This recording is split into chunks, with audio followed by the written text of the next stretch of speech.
Eagles in the Comox Valley are starving to death, and they're also flocking to a wildlife rehabilitation center, weak and injured, after fighting each other for the few scraps of food they can find. The Mountainaire Avian Rescue Society says low salmon returns are being blamed for the eagles starving, and it's why there isn't enough food to go around. Our Jonathan Bartlett has the story. Oh, we got torticollis happening.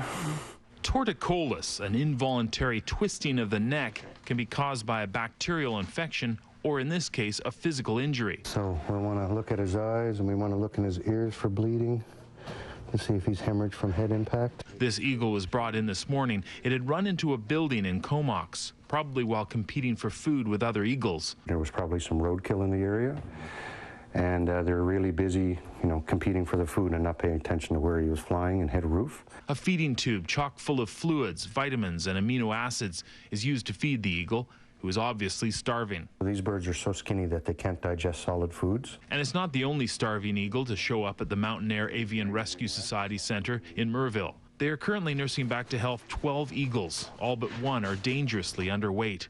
And this bird was found starving to death on a farm where he had killed a domestic duck.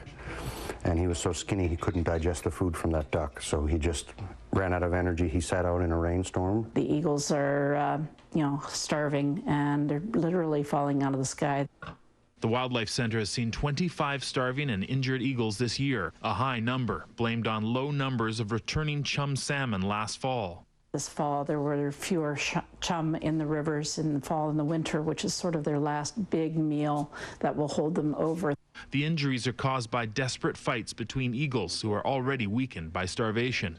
But the good news is that an abundance of food is just around the corner. When the herring return to spawn, the eagles will be able to gorge. We're hoping that herring comes soon and that it's a good run for everything that's out there, because it's been a hard winter for them.